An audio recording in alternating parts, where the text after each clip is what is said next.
वो कौन था? लक्ष्मी जी का पार्षद गेटमैन था। आपने कथा सुनी होगी जय और विजय। जय और विजय को सनत सनंदन सनातन ऋषियों ने श्राप दे दिया। इसी कारण 3 जन्म में आना था। पहले जन्म में आए हिरण्यकश्यप और हिरण्याक्ष, दूसरे जन्म में आए रावण और कुंभकर्ण, और तीसरे में आए शिशुपाल और वक्रतुंड। अब ब्याह कैसे हो जाए? वही लक्ष्मी जी का विवाह द्वारपाल के साथ कैसे हो जाए? ये तो निश्चित हो ही नहीं सकता। ये तो परमात्मा की लीला बदल ही नहीं सकती थी। लेकिन सभासद ये सोचते थे कि हो जाएगा। उन्हें तो पता नहीं था कि ये भगवान का पार्षद है और रुक्मिणी लक्ष्मी है, ये उनको ज्ञान नहीं था। उनको तो केवल ये ज्ञान था कि इधर ये जुड़ जाएंगे तो ये पार्टी जोरदार हो जाएगी। जैसा आज भी लोग देखते हैं, आज भी जितने विवाह करने वाले लड़की वाले जाते हैं, क्या देखते? पार्टी अच्छी हो। लड़का वाला भी देखता पार्टी अच्छी हो। पार्टी का मतलब पैसा हो, पैसा हो, वो 2 नंबर का काम हो। अच्छी बात तो सोच ही नहीं सकते तुम कभी जीवन में, क्योंकि नेताजी के घर घर क्या, नेताजी का चरित्र बिल्कुल खराब होता है पूरे घर। तुम्हारी कन्या जाके क्या करेगी? मरना ही पड़ेगा और वहां कुछ नहीं रखा। खाली तुमने पैसा देखा और चलती देखी, नेताजी नेताजी, बस। और क्या तुमने देखा? तुमने सोचा हमें काम आएंगे, कभी काम नहीं आएगा। छोटा आदमी और बड़े आदमी से जुड़ जाए तो कभी काम ले ही नहीं सकता, क्योंकि उसका जुड़ ही नहीं। लेकिन आज का आदमी इसीलिए परेशान है। समान ही से कीजिए पैर प्रीत मदपान, आगे आना बराबर क्यों हो, उससे रिश्ता भी करो समान से, जो हमारे समान है। दुश्मनी हो तो समानांतर होनी चाहिए। असमान कर लोगे तो तुम्हें बर्बाद कर देगा, इसलिए उससे दुश्मनी मत करो। तो इसीलिए बड़े विचार का समय, जैसी तुम्हारी परिस्थिति है वैसी परिस्थिति सोचकर अपना कार्य करो। तो आज परिस्थिति के अनुसार ये तो राजा थे भीष्म, और शिशुपाल भी राजा था। लेकिन अंतर इतना था कि शिशुपाल जो था भगवान का पार्षद था, और शिशुपाल राक्षसों की पार्टी में था, देवताओं की पार्टी में नहीं था। तो देवता और राक्षसों का कभी जोड़ नहीं बनता। जैसे विवादे खाने जाते हैं तो क्या देखते हैं कि देवता राक्षस न हो। अगर देवता राक्षस लड़का लड़की होगी तो आपस में लड़ते ही रहेंगे, और अगर राक्षस मनुष्य मिल गया तो राक्षस मनुष्य को खा जाएगा। लड़की हुई तो लड़का मर जाएगा, और लड़का हुआ तो लड़की मर जाएगी। एक को तो भुगतना पड़ेगा। इसीलिए तो जाते पंडित हमारा देख लो, मिलान कर दो। कुछ चीजें ऐसी हैं जो जीवन के लिए हानिकारक है, तो इन सब का मिलान किया जाता है। तो आज इसी प्रकार से बड़ा सुंदर समय मिलता है, और समय के अनुसार सुंदर क्रिया करनी चाहिए। तो इसी प्रकार से भीष्मक महाराज की कार्य में वो बाधा थी। भीष्मक महाराज ने सभा में पूछ दिया, इसलिए सभासदों ने कह दिया भीष्मक कुछ नहीं कह सके। क्यों नहीं कह सके? क्योंकि उनकी संतान बड़ी थी, पुत्र बड़े थे। तो रुक्मी तो यही चाहता था कि ये हमारी गुट बन जाए तो हमारा ऊंचा सिर हो जाए। लेकिन भीष्मक महाराज सोचते थे कि विवाह समान से करना चाहिए, असमान से नहीं करना चाहिए, ऐसा सोचते थे। तो उनका विचार कुछ और ही था। लेकिन समय बदलता है, और समय बदलने के अनुसार रुक्मी के कहने पर पत्र तैयार करके और भेज दिया गया। शिशुपाल अपनी तैयारियों में लग गया। लेकिन इधर एक ब्राह्मण एक दिवस घूमते हुए महाराज भीष्मक के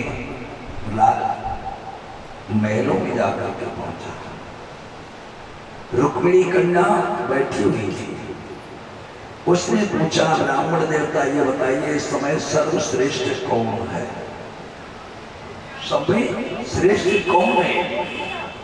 तो ब्राह्मण ने श्री कृष्ण के गुण और स्वरूप का वर्णन कर दिया। गुण और स्वरूप का जब वर्णन किया तो उसको सुन करके रुक्मिणी ने अपने हृदय में एक निश्चय कर लिया और उसने विचार किया कि अगर हमारा विवाह हो तो कृष्ण के साथ हो, शिशुपाल के साथ न हो, क्योंकि वो गुण कर्मों से भगवान की तरफ प्रेरित हो गई, भगवान को पहचान लगी। लेकिन इधर विवाह की तैयारी किधर हो रही? शिशुपाल के साथ रुक्मी पूरी तैयारी में लगा हुआ है। जब कोई उत्सव होता है तो मनुष्य बहुत बड़ी तैयारी करता है, लेकिन आज तैयारी विलक्षण गति में थी। जब समय आता है तो इस प्रकार की तैयारी होती है। इधर जो है रुक्मिणी दुखी होकर के बैठी हुई है, बारात का समय नजदीक आ रहा है। जब विवाह का समय नजदीक था तो एक दिवस की बात थी, पुणे एक ब्राह्मण घूमता हुआ जाकर के पहुंचा और रुक्मिणी के महलों में जैसे ही पहुंचा तो रुक्मिणी ने ब्राह्मण से प्रार्थना की, हे दुष्देव हमारी एक बात सुनो। कहिए क्या बात है? कि हमारे पिता और भाई चाहते कि शिशुपाल के साथ विवाह हो। मैं नहीं चाहती, मैं तो ये चाहती हमारा विवाह कृष्ण के साथ हो। तो ब्राह्मण कहता है मैं क्या करूं इसमें तुम्हारा? बोले तुम हमारा थोड़ा सा सहयोग कर दो तो मैं अपना कार्य कर लूंगा।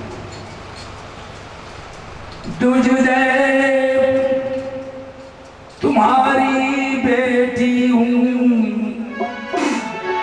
और मेरा सतीत्व रख लीजिएगा,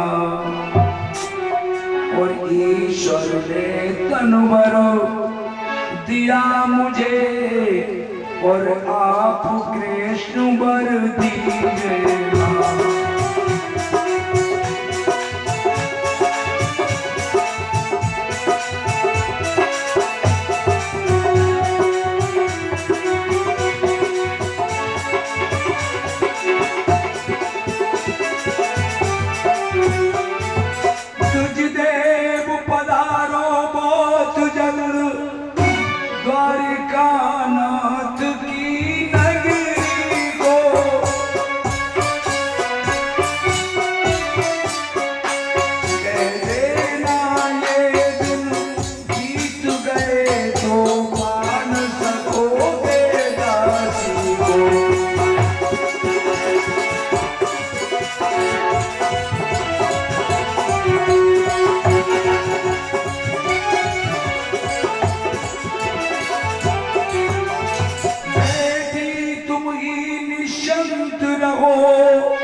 और तुम्हारी बारात आने से पहले भगवान को लेकर मैं आता।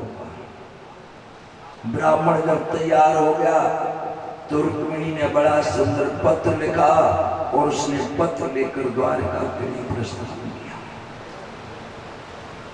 जैसे ही द्वारिकापुरी के समीप पहुंचा, दरवाजे पर द्वारपाल ने कहा, प्रभु आप कहां से ब्राह्मण देव पधारे हुए? क्योंकि मैं राजा को जाके खबर कर दूं। कहा सुनो, मैं तो बहुत दूर से आया हूं। बोले कहां से? सुनिए द्वारपाल मेरी, और मैं कुंदनपुर से आया हूं। रुक्मिणी चरण की देवी का मैं आज संदेशा लाया हूं।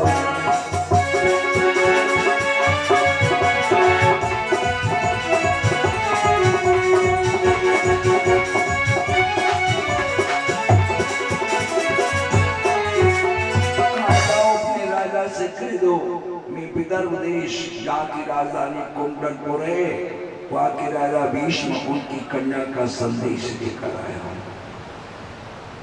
द्वार पार चलता है और जाकर भगवान के पास पहुंचता है। जय जय जय मथुरेश और जयति द्वारिकाधीश और श्री कृष्ण चंद्र महाराज को आज नवाऊं।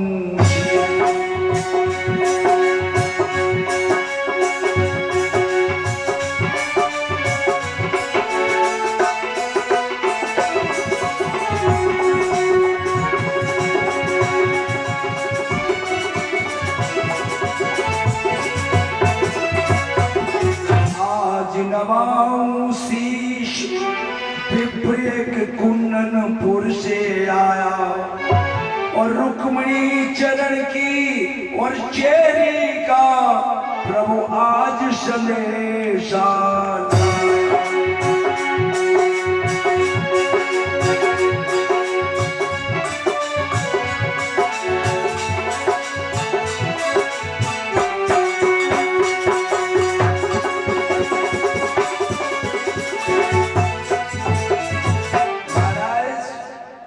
देश कुंदनपुर से एक ब्राह्मण आया है और महाराज भीष्म सुता का पत्र है और वो लेकर आया, मैं लेकर आया हूँ, बताओ।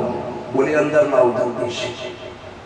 अंदर लाया ब्राह्मण का भगवान ने सम्मान किया, क्योंकि भगवान कृष्ण को ब्राह्मण बहुत प्रिय है। दिया है भागवत में, कृष्ण को बहुत ब्राह्मण प्रिय था, इसीलिए अंदर बुला करके उसका पूजन आदि किया, बैठा ला सत्कार किया। महाराज लाओ क्या संदेश लाए हो। पत्र को लेकर भगवान देखने लगे, बड़ा सुंदर पत्र लिखा हुआ था। रुक्मिणी ने उसमें क्या लिखा था? सिद्धि श्री देवादिदेव प्राणेषु प्राण धन जीवन हो,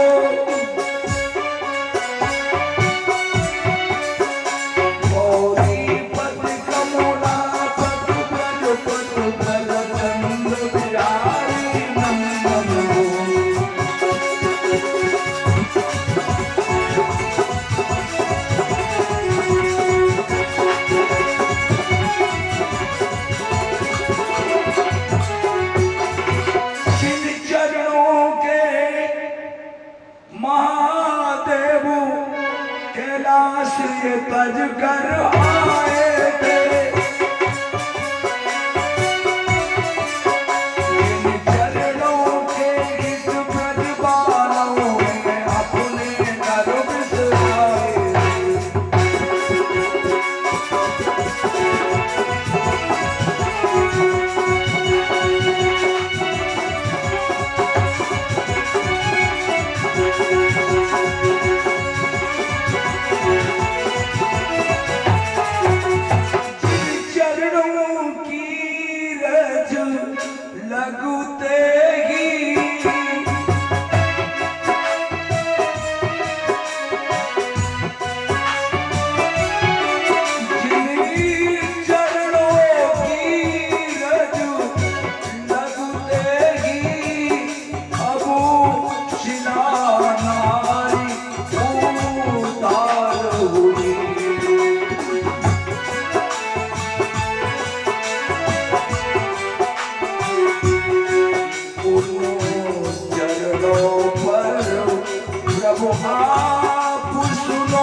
जिन चरणों के लिए भगवान शंकर ने कैलाश पर्वत छोड़ दिया, उन्हीं चरणों पर मैं मजार हूँ, आपकी चरण रच चाहती हूँ।